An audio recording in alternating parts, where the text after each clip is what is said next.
Bismillahirrahmanirrahim. Nahmaduhu wa nusalli ala rasulihil karim wa ala abdihil masihil ma'ud. Assalamualaikum warahmatullahi wabarakatuh. Asyhadu an la ilaha illallah wahdahu la syarikalah wa asyhadu anna Muhammadan abduhu wa rasuluh. Amma ba'du. Jumpa lagi para pembaca dan pendengar Pelita Ilahi yang dianugerahi kasih sayang ilahi. Hari ini kita akan membahas berkenan Ristanata tentang kupu dan 3 manfaat menikah. Para pendengar Pelita Ilahi yang diberkati, beberapa orang sebagai akibat dari pengaruh pernikahan, sebagian masyarakat masih membatasi menikah pada kaum mereka dan keluarga mereka saja. Sedangkan Allah Ta'ala mengatakan bahwa jika Anda telah melihat kecocokan dalam kupu, maka berdoalah kepada Allah Ta'ala dan beristikharahlah kepadanya. Sukailah dari sisi agama. Sementara mereka tidak tertarik dalam doa dan mengutamakan sisi agama, tetapi mengutamakan sisi keluarga dan perkauman atau kelompok etnis atau kebangsaan. Dalam hal ini, Hadrat Masih Maud alaihissalam, pendiri Ahmadiyah bersabda, dalam hal pernikahan harus membatasi minat pengajuan pernikahan dengan orang yang putra atau putrinya soleh dan bertakwa, dan tanpa itu akan terjadi bencana yang menyebabkan fitnah. Perlu memperhatikan bahwa Islam tidak peduli tentang kelompok etnis, tetapi hanya peduli pada ketakwaan dan kebahagiaan saja.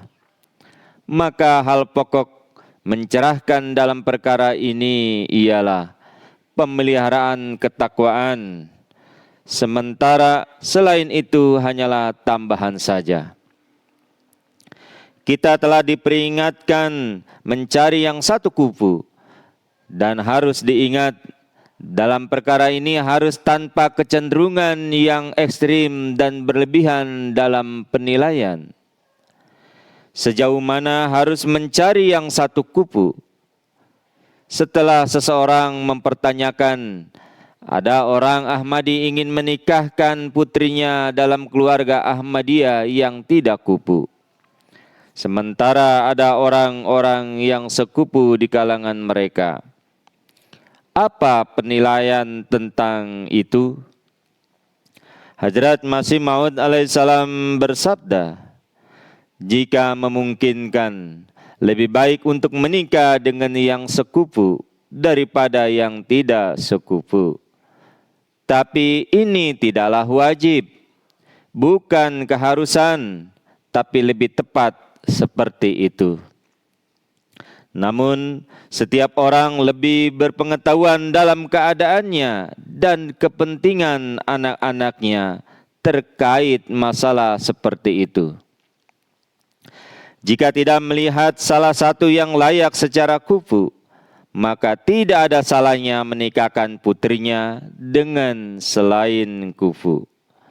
Tidak diperbolehkan memaksa seseorang untuk menikahi putrinya dalam keluarga yang sama kufu dengan keluarganya. Hal ini terdapat di dalam Al-Badar nomor 15 jilid 6 edisi 11 April 1907 halaman ketiga. para pendengar Pelita Ilahi yang berberkat. Beberapa orang membual dengan bangga tentang keluarga mereka. Hadrat Khalifatul Masih awal membungkam orang-orang yang mengaku diri sebagai sesuatu, merasa diri penting. Hadrat Khalifatul Masih yang kedua juga bersabda, suatu kali seseorang datang ke Khalifah pertama dan mengatakan, saya dari kalangan keluarga Sadat atau keluarga Sayyid keturunan Nabi Muhammad SAW yang mulia. Saya ingin menikahkan putri saya mohon Anda membantu saya. Maka beliau mengatakan kepadanya, saya siap untuk memberikan apa saja bagi pernikahan putri Anda, sesuai yang Rasulullah Sallallahu Alaihi Wasallam berikan pada putri beliau, yakni Hazrat Fatimah radhiyallahu anha. Pria itu lalu mengatakan, apakah Anda ingin hidung atau kehormatan saya terpotong di depan orang-orang? Ini adalah pembicaraan tentang perangkat pengantin dan fokus bahasan itu menimbulkan banyak masalah.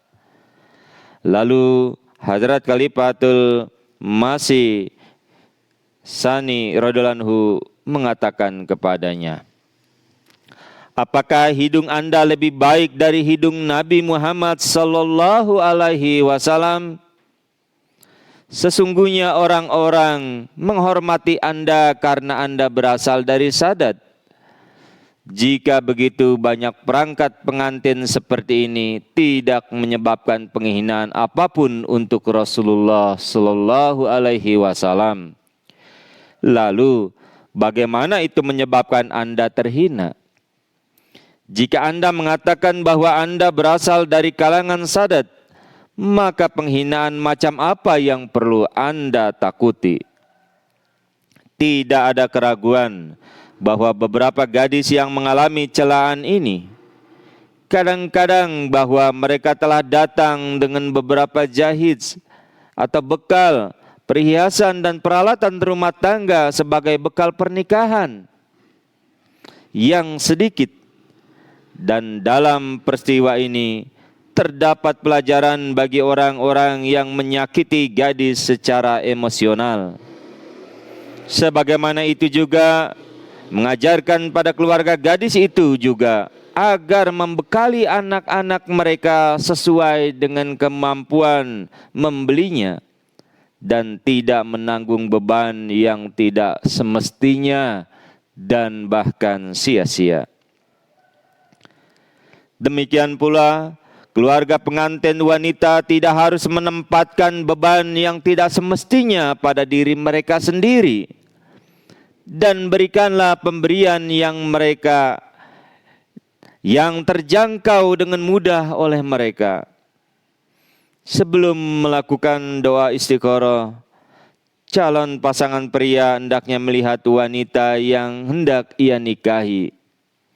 Sebagaimana diriwayatkan dari Abu Hurairah radhiyallahu anhu, katanya, saya sedang di sisi Nabi Muhammad sallallahu alaihi wasallam.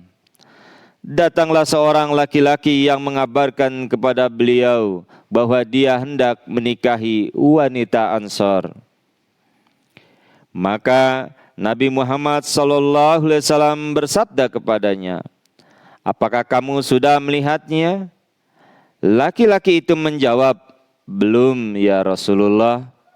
Beliau sallallahu alaihi wasallam bersabda lagi, pergilah lalu lihatlah dia, karena pada mata orang Ansor ada sesuatu. Hadis riwayat Muslim nomor 1424. Maksud daripada mata orang Ansor ada sesuatu adalah sigar, ya, atau matanya itu kecil, ya, matanya sipit, dan juga jurkoh, yaitu mata orang Ansor itu bermata biru. Hadis riwayat Muslim ini rujukannya. Para pendengar Pelita Ilahi yang diberkati, oleh karena itu tidak ada salahnya jika calon laki-laki mengunjungi rumah gadis itu dan bertemu dengannya. Namun beberapa keluarga harus bersama dengan itu juga, dengan keluarganya maksudnya. Akan tetapi keluarga-keluarga tertentu dari calon pengantin laki-laki terkadang menampilkan kesombongan yang ekstrim ketika mengunjungi bersama putra mereka ke rumah gadis atau calon mempelai dan membuat ucapan, "Kami datang kemari ingin melihat gadis yang telah disarankan pada kami untuk menjalin perjodohan." Kemudian karena ketakaburannya mereka berbincang-bincang seputar bahasan yang ajaib dan aneh. Meski mereka telah melihat foto sang gadis dan saling bertukar informasi pribadi juga. Seiring dengan itu mereka juga sengaja melama-lamakan status sebuah lamaran. Dan jika dalam waktu itu mereka menemukan seorang gadis lain yang lebih baik, maka mereka menghentikan perjodohan yang pertama dan mereka memilih yang kedua tersebut. Ini adalah praktek yang benar-benar salah. Mayoritas gadis Ahmadi atau Lajnah menghormati orang tua dan menerima perjodohan sesuai yang disarankan oleh orang tua mereka. Namun, terkadang keluarga pihak laki-laki dan melihat sang gadis lalu mereka diam, tidak ada kepastian. Jika mereka telah melihat foto sang gadis, jika mereka telah mengetahui informasi-informasi pribadinya dan mengetahui tinggi fisiknya juga, maka hendaknya tidak terjadi menunda-nunda dan menyakiti hati gadis itu melalui obrolan-obrolan yang berbagai macam-macam. Jika seseorang benar-benar memahami dan berusaha memenuhi tujuan pernikahan, sebagaimana yang dijelaskan oleh agama pada kita, maka sebelum itu kaum perempuan tidak akan pernah tersiksa secara batin, dan para lelakinya pun tidak akan menampilkan arogansi seperti itu yang akan menyakiti perasaan hati wanita. Para pendengar Pelita Ilahi yang diberkati, Hadrat Masih Maud alaihissalam pendiri Ahmadiyah bersabda, Al-Quran Karim mengajarkan kita bahwa kita menikah untuk menjaga kesucian dan ketakwaan, serta kita berdoa supaya dikaruniai keturunan-keturunan yang soleh dan soleha. Sebagaimana firman Allah Subhanahu wa Ta'ala, muhsinina ghaira musafihina. Surah Al-Maidah, surah 5 ayat 6 yang dihitung dengan basmalah. Artinya adalah, kita menikah demi menjaga kesucian dalam benteng ketakwaan dan kesolehan. Sehingga pada kata muhsinina, terjaga atau terbentengi, di sini terdapat isyarat bahwa orang yang tidak menikah tidak hanya berada dalam bencana-bencana kerohanian saja, bahkan akan mengalami kerusakan jasmani juga. Jelas dari Al-Quran Karim bahwa ada 3 manfaat menikah dan seseorang harus menikah untuk itu. Para pendengar Pelita Ilahi yang diberkati, apakah itu ketiga manfaat tersebut?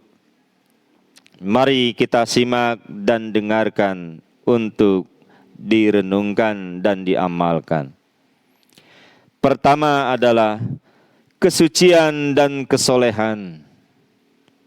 Yang kedua adalah menjaga kesehatan. Dan yang ketiga atau terakhir adalah mendapatkan anak keturunan. Kalau ketiga tujuan ini senantiasa menjadi patokan maka tak akan terjadi kesulitan saat mencari jodoh. Bagi laki-laki untuk mencari istri, bagi perempuan untuk mencari suami. Seseorang hendaknya mencari, mengutamakan pasangan jodoh yang seagama, bukan yang berharta ataupun dua lainnya. Semoga Allah Subhanahu wa taala senantiasa dapat lebih memberikan kepada kita kemudahan-kemudahan untuk mencari jodoh atau pasangan kita, dan yang telah berkeluarga senantiasa dijaga dan diberkati bahtera rumah tangganya, dan kita lebih memahami tentang kupu dan 3 tujuan nikah tadi. Wassalamu ala manittaba'al huda wa akhirud da'wana anil hamdulillahi rabbil alamin. Assalamualaikum warahmatullahi wabarakatuh.